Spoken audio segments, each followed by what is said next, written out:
마가복음 13장이 전체적으로 다루고 있는 주제는 영어로 말하면 에스카톨로지, 종말이라고 하는 주제를 다루고 있습니다. 우리가 이 역사를 들여다볼 때 역사를 두 가지 관점에서 역사를 바라보게 되는데, 첫째로 가지는 역사, 하나의 역사관이라고 그렇게 이야기를 할 수가 있겠죠. 첫 번째 역사의 관은 바로 이런 역사관이 하나가 있습니다. 이런 역사관을 가리켜서 순환적 역사관이라 그렇게 이야기하기도 하고, 또 다른 말로 말하면 윤회적 역사관이다 그렇게 말을 하기도 하고, 또 하나는 원형론적 역사관이다 그렇게 표현을 하기도 합니다. 이 역사의 특징은 여기에 이제 원으로 역사가 흘러가기 때문에 이 역사관의 특징 중에 하나는 시작도 없고 끝도 없습니다.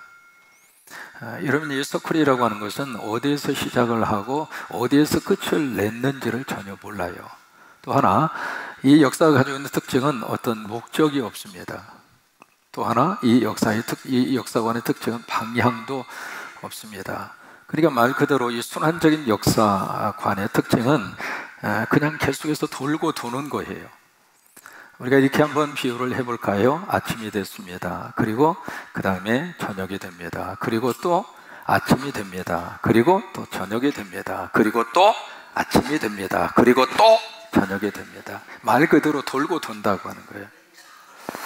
이것을 이제 어떤 인생이라고 하는 그 측면에서도 그대로 적용을 해보면, 사람이 태어납니다. 그러면 늙습니다. 그리고 병듭니다. 그리고 돌아가십니다. 그리고 다시 또 태어납니다. 그리고 늙습니다. 병듭니다. 죽습니다. 그리고 다시 태어납니다. 그리고 늙습니다. 병듭니다. 죽습니다. 이게요, 계속 끝도 없이 사이클을 가지고 돌아간다고 하는 거예요. 이것이 이제 순환론적 역사의 특징인데, 이런 역사관을 가지고 있는 종교가 바로 뭐냐면 불교와 힌두교입니다. 그리고 이런 역사적인 특징을 가지고 있는 것이 동양 사상의 특징 가운데 하나입니다. 그래서 참 묘하게도 우리 이제 동양인들에게는 이런 역사적인 시각과 이런 역사 의식이 참 마음속에, 그러니까 참 우리의 생각 속에 이게 동양적인 그 시각과 동양적인 사상 속에 이런 순환론적 역사 의식이 우리 마음속에 없지 않아 많이 있습니다. 여러분, 이런 특징을 가지고 있는 이제 불교 같은 경우에 있어서는 뭐가 있느냐면, 보실까요? 그 불교에서 이제 중요하게 생각하는 것 중 하나가 불살생입니다. 살생, 죽이지 말라 그 말이잖아요. 모든 생명을 살인하지 말라, 죽이지 말라, 이제 그 말인데, 왜 이게 나왔느냐면 이 윤회적인 역사 의식 때문에 그런 거예요. 자, 보실까요? 여기 전생이 있습니다. 전생에서 아주 좋은 일을 했어요. 전생에서 참 착하게 살았어요. 그러면 다시 이 생에서 사람으로 태어나는 거예요. 그래서 사람으로 태어나서 열심히 잘 살다가 그 다음에 죽으면 또다시 내 생에서 또 좋은 하나의 존재로 태어나는 거예요. 그런데 만약에 전생에서 잘못했어요. 뭔가 악한 일을 하고 뭔가 잘못된 일을 하면 이 생에서 이상한 모습으로 태어난다고 하는 거예요. 그것이 모기가 될 수도 있고, 그러면 모기가 와서 딱 물었어요. 물면 딱 하고 때려서 죽이면 누구를 죽이는 거냐면 전생에 할아버지를 죽이는 거예요. 이 할아버지가 돌아가셨는데, 이 할아버지가 전생에 너무나 좀 악하게 사셨다고 가정을 해보면, 그 할아버지가 다시 태어났는데 세상에 모기로 태어나셔서 나를 와서 물어서 피를 빨아 잡수시는 거예요. 여러분, 모기는 딱 한 달 사는데 그 한 달 사는 동안 이 암컷이 3번에 걸쳐서 알을 수백 개를 낳습니다. 근데 일반적으로 이제 모기는 이 과즙을 먹고 살거든요. 그런데 이 모기는 특별히 사람의 피를 빨아먹어요. 왜냐하면 그 피를 통해서 영양분을 공급받아서 생산 능력, 알을 낳기 때문에, 특별히 이 암컷 모기가 그렇게 사람의 피를 좋아하는데, 특별히 차상령의 피를 참 좋아해요. 같이 이렇게 있으면 꼭 나만 와서 물어. 부탁합니다. 모기야, 물지 말아라. 어느 때는 설교하고 있는데 여기 와서 여기를 물더라고. 그러니까 딱 무는 순간에 만약에 모기를 우리가 딱 잡는다고 딱 생각을 해봐요. 이 순환론적 역사 개념으로 봐서는 있을 수가 없는 이야기예요. 죽여서는 안 되는 거예요. 여러분 겨울에 말이죠. 참 호롱불 밑에서 했던 추억 가운데 하나가 이 위에 런닝구를 다 벗어서 위에 너무 가렵고 막 이렇게 보면은 거기 겨드랑이 밑에 새까맣게 말이죠. 거기 이하고 석회가 거기다가 이게요 전세도 안 내고 가서 있어 살면서 그냥 여기서 새끼를 막 치는 거예요. 그거 보면은 참지를 못했잖아요. 그래서 호롱불에다가 석회를 갖다 딱 태우면 기분 그냥 너무 통쾌한 거예요.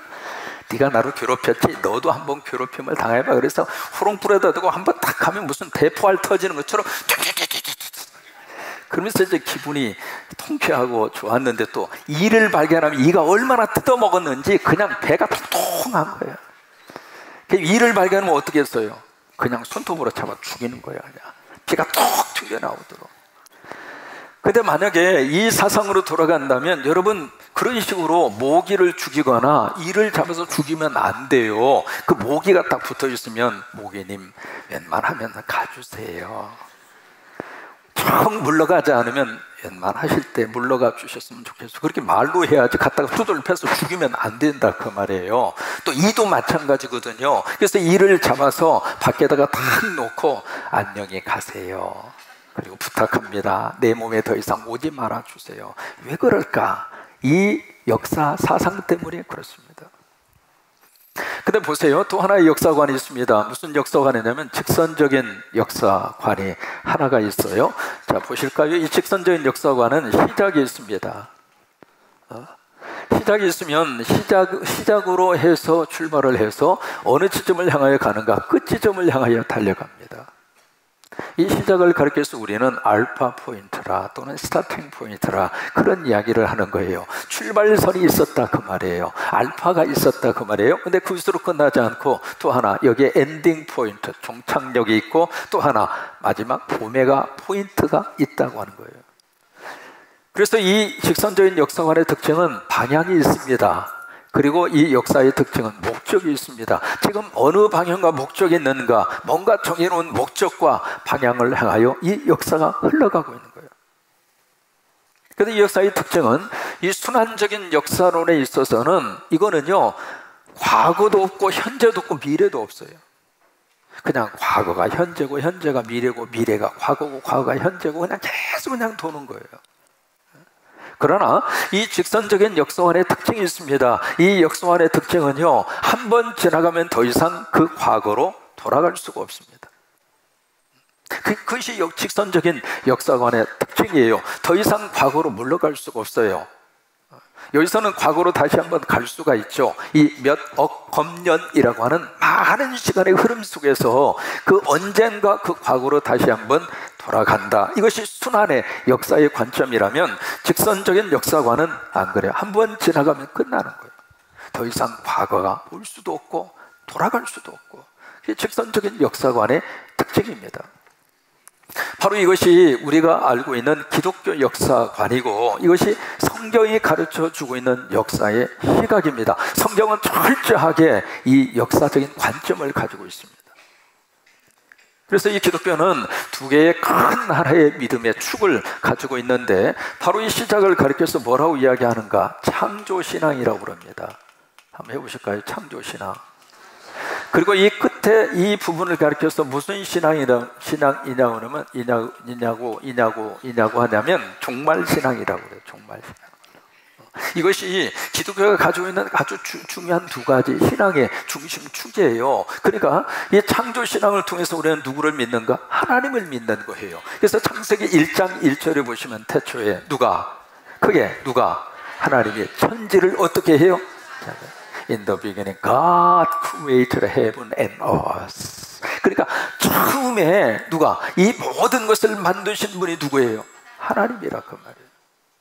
나를 만들어 주신 분도 하나님이고, 우리 가정을 만들어 주신 분도 하나님이시고, 우리 교회를 만들어 주신 분도 하나님이시고, 우리 자녀를 만들어 주신 분도 하나님이시고, 모든 것의 창조의 근거를 우리가 어디서 찾는가? 하나님에게서 찾는 거예요. 그런데 이 순환론적인 역사 관점에서는 어떻게 보는가? 자연이라고 봅니다. 자연. 여러분, 이 자연이라고 하는 말을 쓸 때 이 자자가 한문어로 말하면 스스로 자자예요. 스스로 자자의 연은 그러할 연입니다. 한문 잘 썼죠? 그러니까 이 자연이라고 하는 말을 쓸 때 이 단어 속에 사실은 우리가 믿고 있는 창조적인 신앙의 개념을 담고 있지 않는 단어입니다. 이 자연이라고 하는 말은 그냥 저절로 생긴 거예요. 어떻게 하다 보니까 생긴 거예요. 우연히 생긴 거예요. 그래서 자연이라고 하는 말을 쓰는 거예요. 그러니까 성서적 입장으로 보면 우리는 자연이라고 하는 말을 써서는 안 됩니다. 어떻게 써야 되는가? 피조물입니다. 여기에 컵이 있잖아요. 이 컵이 자연적으로 생겼습니까? 어떻게 하다 보니까 컵이 뚝딱 떨어졌죠? 우리는 그렇게 생각하지 않아요. 이 컵을 누군가가 만든 거예요. 이 컵이 존재하기 위해서는 누군가가 컵을 생산을 해낸 거예요. 그런 것처럼 우리 믿음의 출발은 철저하게 창조신앙입니다. 하나님이 창조하셨다고 하는 거예요. 그리고 창조하신 것으로 끝나지 않고 이 언젠가 하나님의 심판이 있고 종말이 있다고 하는 거예요. 우리 인생도 마찬가지입니다. 삶을 비라고 하는 것으로 시작을 하잖아요. birthday, 태어난 날이 있단 말이에요.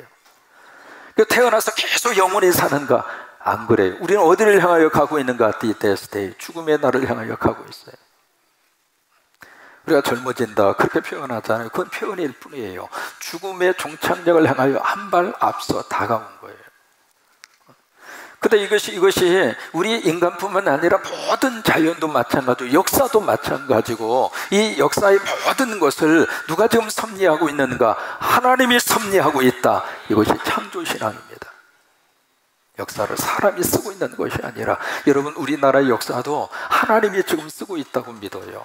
남북한의 관계의 역사 지금 누가 써야 가장 좋은 방향으로 나아갈 수 있을까? 하나님이 역사를 쓰셔야 어떤 트럼프나 김정은이나 그런 분들이 역사를 써내려 가는 것이 아니라 하나님이 그 역사를 주관하시고 그 역사를 하나님이 써주셔야 정말 이 땅에 가장 멋진 하나님의 나라가 여기에 이루어질 수 있다고 하는 거예요. 그런 믿음의 고백이 어디서 나오는가? 그것이 바로 창조신앙이에요. 그런데 창조신앙의 마지막 끝은 바로 무엇인가? 종말신앙입니다. 언젠가 하나님이 심판하신다 그 말에 언젠가 이 땅에 엔딩 포인트, 종말의 때가 있다고 하는 거예요. 그것을 믿음으로 잘 표현해주고 있는 비유가 달란트 비유입니다. 마태복음 25장의 달란트 비유. 어떤 사람이 종을 불러다가 달란트를 다 맡기고 가요. 그러니까 그 달란트가 자기 거가 아니에요. 주인 것인데 그 주인이 잠깐 이렇게 위탁을 한 거예요. 맡겨준 거예요. 여러분 우리도 똑같아요. 하나님이 다 맡겨주신 거예요. 시간도 맡겨주신 것이고 재능도 맡겨주신 것이고 물질도 맡겨주신 것이고 젊음도 맡겨주신 것이고 이거요 전부 다 내 거가 아니에요. 다 하나님이 맡겨주신 거예요. 그래서 맡겨주신 다음에 어느 정도 때가 지난 다음에 다시 와서 그들과 같이 어카운트를 합니다. 계산을 해요. 그래서 5개를 맡겼는데 5개를 남겼잖아요. 그때 그 주인이 너무 칭찬을 합니다. 착하고 충성된 종아, 네가 작은 일에 충성하였으니 내가 너에게 큰 것을 맡겨주리라. 그러니까 맡겨놔 봤더니 너무 하나님 이 주인의 뜻대로 그것을 잘 활용을 한 종에 대한 칭찬이거든요. 그런데 하나를 맡겼는데 그냥 그대로 가지고 온 그 종을 너무 엄하게 책망해요. 계산할 때가 있다고 하는 거예요. 계산할 때. 오늘 이 마가 13장의 종말에 대한 문제를 취급을 하면서 자, 우리 3절의 말씀 보실까요? 예수님이 감람산으로 올라가시죠. 그래서 성전을 마주 보면서 거기에 앉으십니다. 지금도 감람산에 가서 보시면은요, 예루살렘 성전이 한눈으로 쫙 바라다 보입니다. 바로 거기 예수님이 앉으셨는데 그 옆에 베드로, 야고보, 요한, 안드레 4명의 제자가 예수님에게 와서 2가지를 물어요. 첫째로 4절에 보시면 어느 때 이런 일이 일어나겠습니까? 때에 대해서 너무 궁금한 거예요. 종말이 온다고 말씀을 하셨는데 특별히 1절과 2절 말씀에 예루살렘 성전을 보시고 돌 하나도 돌 위에 남기지 아니하고 무너질 것이다. 그렇게 예수님 말씀을 하셨는데 과연 어느 때? 어느 때? 여러분 궁금하잖아요. 어느 때 이 세상의 종말이 오겠으며 어느 때 내 인생의 종말이 올 것인가 궁금하잖아요. 근데 거기에 대해서 물으니까 예수님이 거기에 대한 답변을 32절에 해주시고 있습니다. 32절에 보시면 같이 한번 읽습니다. 그러나 그 날과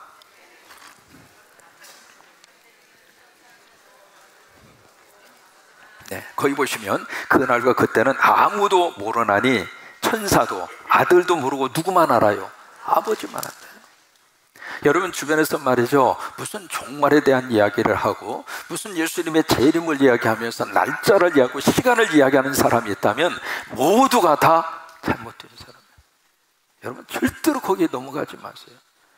여기 분명히 예수님이 나도 모르겠다 그 말이에요. 여러분 예수님이 어떻게 모를 리가 있어요? 하나님이신데. 그러나 예수님조차도 나도 모르기로 작정하겠다 그 말이거든요. 그러니까 그것은 누구만 아는가? 하나님만 알도록 하시겠다 그 말이에요. 그것은 하나님의 소관 속에 있는 비밀이라 그 말이에요. 그것을 누가 아느냐고요. 근데 어떤 사람이 참 묘하게도 그걸 하나님이 살짝 열어서 나한테만 살짝 알려줬다고. 그 살짝이라는 사람이 이상하게 살짝한 사람이에요. 그래서 그때에 대해서는 예수님이 이것은 하나님의 소관이다. 여러분 종말의 때를 모르고 사는 것이 어느 때는 행복합니다. 비교 한번 해볼까요? 아이가 태어났습니다. 태어났는데 그 아이가 죽을 날짜를 안다고 생각해봐요. 그러면 계획성 있게 일생을 잘 계획을 세워서 잘 살 것 같아요? 아니에요. 차라리 그런 것은 모르는 게 좋은 거예요. 그래서 두 번째 여기서 제자들이 예수님에게 물어요. 뭐냐면 이 모든 일이 이루어지려고 할 때 어떤 징조가 있겠습니까? 징조라고 하는 말은 사인이라고 하는 말입니다. 어떤 사인이 있을 수가 있겠습니까? 그렇게 물으니까 그 마지막 때에 나타나야 될 사인, 징조에 대해서 쭉 그 이후에 말씀을 통해서 사인을 예수님이 말씀을 하세요. 여러분 그 사인을 말씀하시는 이유가 뭐냐면 종말의 때에 준비하고 살아라. 그래서 오늘 성경 말씀은 두 가지를 말씀을 하십니다. 첫째로 마지막 때 종말 때에 어떤 현상과 사인이 나타날 것인가. 첫째로 사이비 이단들이 극성을 떨 것이다. 자 보실까요? 5절에 보세요. 예수께서 이르시되 너희가 사람의 미혹을 받지 않도록 주의해라. 그러면서 6절에 많은 사람이 누구 이름으로 와서? 예수님의 이름으로 와서. 한두 사람이 아닙니다. 복수거든요. 많은 사람이 예수님의 이름으로 와서 딱 주장하는 거가 내가 그라, 내가 재림 예수다, 내가 예수다. 그렇게 주장하는 사람이 마지막 종말 때가 되면 세상에 말도 없이 여기저기서 그런 사람들이 벌떼처럼 일어날 것이다. 1923년입니다. 김성도 권사라고 하는 사람이 있었는데 그 권사가 무엇을 주장을 하느냐면 예수님이 재림을 하신다면 한반도에 한국 사람으로 재림할 것이다. 그게 우리 한국교회 최초로 이단을 가진 사람의 주장이에요. 그렇게 주장을 하고 나서 그 재림에서 오는 예수가 나다. 그렇게 주장한 사람이 김성도라고 하는 권사예요.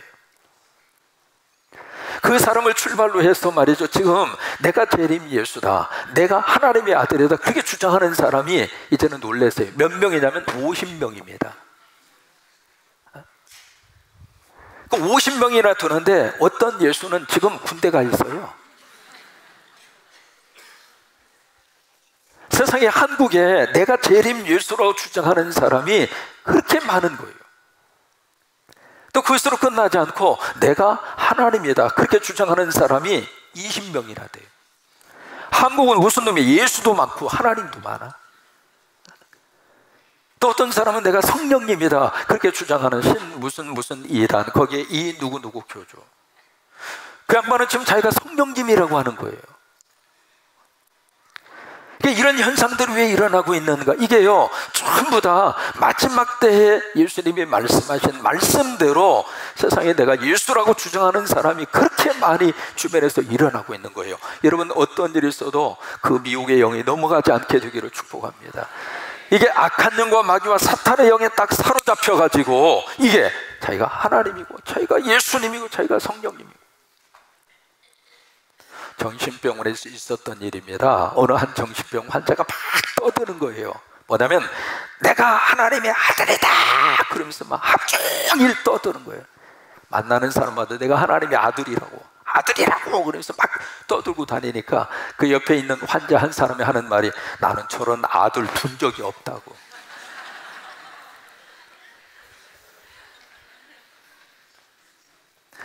(2014년 12월 14일) 홍 누구누구 선이라고 하는 전도사가 무슨 예언을 했느냐면 2014년 12월 14일 한국에 전쟁이 일어날 것이다 그렇게 예언을 했습니다. 그래서 그분이 많은 교회에 다니면서 간증 집회를 하고 그 예언 집회를 하면서 하는 말이 한국 여기저기에 땅굴이 엄청나게 많이 지금 파져 있는데 그 땅굴을 통해서 북한의 괴력원이 수십만 명이 한순간에 남한을 점령하게 될 것이고, 그리고 또 하나 더 충격적인 예언은 그들이 와서 어린 아이들을 잡아서 인육을 먹게 될 것이고, 또 하나 한국에 살고 있는 모든 국민의 50%가 그 전쟁을 통해서 다 죽을 것이라고. 그런 끔찍한 예언을 이분이 하고 다녔어요. 원래 미국에 사는 분인데 한국에 와가지고 이렇게 예언을 하면서 집회를 하면서 이렇게 다녔는데 참 신기하게도 그런 말을 들으면서도 믿는 사람이 있는 거예요. 그러면서 다 이렇게 불안한 거예요. 혹시 우리 집 밑에는 땅굴이 없는가? 뭐 그런 생각이 들기도 하고, 이게 날짜가 점점 가까워지니까 전쟁이라면 어떡하지? 다 죽으면 어떡하지? 그런 불안, 그런 스트레스 그 속에 막 이렇게 쌓여있는 그 사람들에게 이 홍 누구누구 선 전도사가 당신들이 살 수 있는 길은 하나다. 그게 뭐냐? 그러니까 노아의 방주를 타라. 그 노아의 방주 어디 있냐? 그랬더니 비행기를 타라. 비행기를 타고 미국으로 가고 필리핀으로 가고 태국으로 가고 인도네시아, 말레이시아 그쪽 지역으로 빨리 피난을 가라고. 그래서 그 말을 듣고요, 있던 재산 다 처분하고 학교 때려치고 온 가족이 다 노아의 방주 비행기를 타고 외국으로 탄다라고.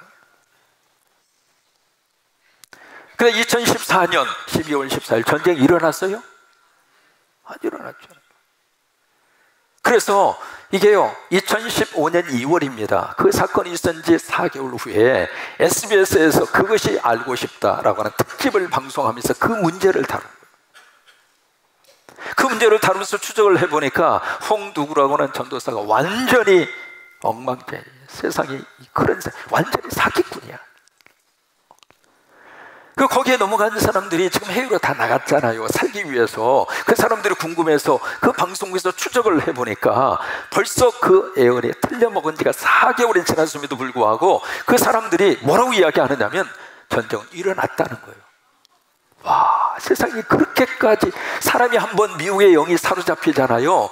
무슨 말을 해도 안 들리는 거예요. 전쟁이 일어났다고 하는 거예요. 근데 우리가 모르는 것은 언론이 보도를 안 해서 모르고 있다고 하는 거예요. 지금 우리 세상이 그런 세상입니까? 그래서 홍 전도사로 추적을 했어요. 당신 여기서 책임을 져라. 어떻게 이 수많은 가정들을 파탄을 시키고 그럴 수가 있느냐. 그러니까 홍 전도사가 했던 말이 무슨 말이냐면 나하고 상관이 없는 일이다. 다 자기들이 알아서 한 일이라고. 여러분, 그런 사이비 이단들이 앞으로 우리 주변 속에 많이 태어날 수 있을 때 탄생이 될 수가 있습니다. 여러분, 그 사이비 이단들을 영적으로 잘 분별하셔서 미혹에 넘어가지 않도록. 한번 넘어가니까요 회복이 안 되는 거예요. 그래서 마지막 때일수록 교회를 잘 청하셔서 신앙생활 하셔야 돼요. 우리 성곽교회 오신 분들은 좋은 교회에서 신앙생활 하고 있는 거예요. 아멘 안 하시는 분이 한 분이 있어서 다시 하겠습니다. 성광교회 와서 신앙생활 하시는 분들은 좋은 교회에서 신앙생활 하시는 거예요. 여러분, 마지막 때에는 설교자, 목사도 잘 만나야 되고 제대로 신학도 했는지 확인을 하셔야 되고, 제 양반이 말씀에 뿌리를 두고 제대로 말씀을 강의하는지 보셔야 돼요. 왜냐하면 잘못된 영에 사로잡힌 목사 한 사람이 그 공동체를 완전히 그냥 엉망으로 만들어버려요. 두 번째로 종말에 어떤 현상이 나타나게 될 것인가? 사회적인 대혼란이 일어나게 될 것이다. 자, 보실까요? 7절입니다. 난리와 난리의 소문을 들을 때에 두려워하지 말라. 이런 일이 있어야 돼. 아직 끝은 아니니라. 8절에 민족이 민족을, 나라가 나라를 대적하여 일어날 것이다. 이게 마지막 때에 나타나는 현상 가운데, 징조 가운데 하나라 그 말이에요. 여기저기에서 막 난리가 났다. 또 하나 전쟁에 대한 것이 막 소문이 나고. 이게 인류 역사와 전쟁은요, 참 묘하게도 뗄래야 뗄 수가 없는 관계 속에 있는 것이 역사와 전쟁이에요. 이 역사를, 기록된 역사로부터 약 한 5,500년 그 역사를 쭉 추적을 해보니까 그 안에 일어난 전쟁이 뭐 분쟁이라든지 작은 그런 것 다 빼고요, 전쟁이라고 말할 수 있는 그 전쟁이 15,530번 일어났어요. 계산을 해보니까 1년에 2.6회 전쟁이 일어난 거예요. 계속 전쟁이 일어난. 여러분, 참 감사한 것은 우리나라가 6.25 휴전 이후에 50년 이상 이 땅에 총성 소리가 들리지 않고 전쟁을 하나님이 막아주셔서, 그래서 우리나라가 지금 이만큼 일어서게 된 거예요. 여러분, 어떤 일이 있어도 전쟁은 하나님 막아주셔야 돼요. 전쟁은 더 이상 일어나서는 안 돼요. 그래서 우리가 더 열심히 기도하자, 그 말이거든요. 근데 이 전쟁이 1년에 2.6회 일어날 정도로 세계 곳곳에 전쟁이 계속. 근데 앞으로 종말 때에 이런 전쟁이 더 많아질 거라 그래요. 결국 어디까지 가게 되는가? 계시록에 나와져 있는 아마겟돈, 그 전쟁까지 가게 될 거예요.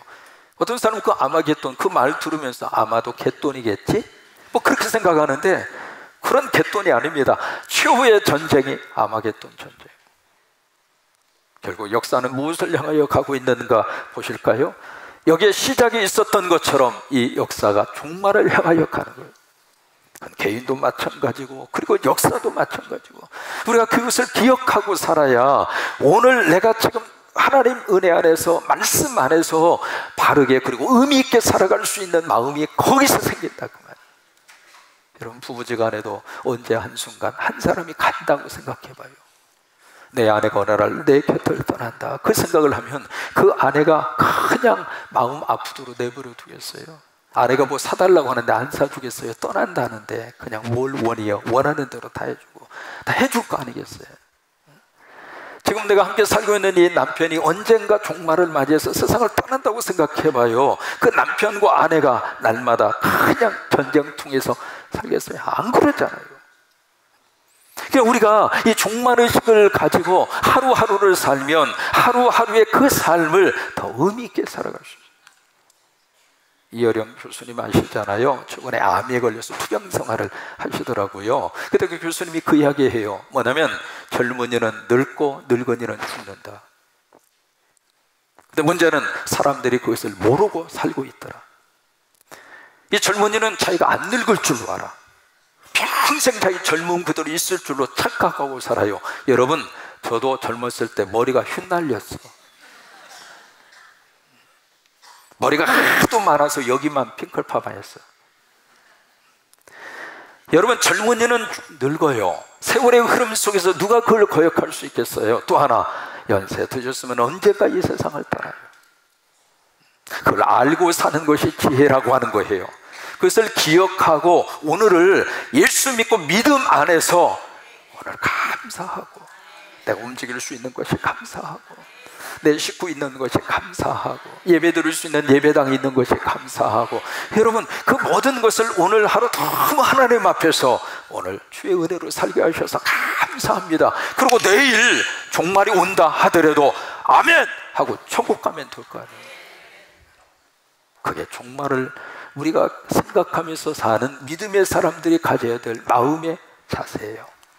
정리합니다. 역사는 순환적인 역사로 볼 것인가, 직선적인 역사로 볼 것인가? 성경이 가지고 있는 역사는 직선적인 역사관입니다. 시작이 있었던 것처럼 언젠가 끝이 있습니다. 그러면 그 종말 때에 어떤 징조들이 나타나게 될 것인가? 때에 대한 문제는 하나님의 소관이니까 그 누구도 모르는 문제입니다. 그러나 그 종말 때에 어떤 징조와 사인들이 일어나게 될 것인가? 저처럼 사이비와 이단들이 극성을 떨 것입니다. 여러분, 어떤 일이 있어도 넘어가지 마시고 3355 몰래 모여서 우리 성경 공부하자고. 여러분, 예배 시간에 말씀을 통해서 하나님의 충분히 말씀을 공부하시는데 자기 그룹 속에 들어오면 뭐 특별한 것을 배우는 것처럼, 아니에요. 넘어가지 마셔요. 절대로 미혹에 넘어가지 아니하고 여러분 영적으로 깨어있을 수 있기를 바라고, 두 번째로 종말에 어떤 현상이 나타나게 될 것인가? 사회적인 대혼란이 일어나게 될 것이다. 그러나 그런 속에서도 여러분, 우리가 깨어서 절대로 넘어가지 말고 믿음으로 오늘 하루를 감사와 은혜로 살고 그런 역사가 나타나기를 주의 이름으로 축원합니다.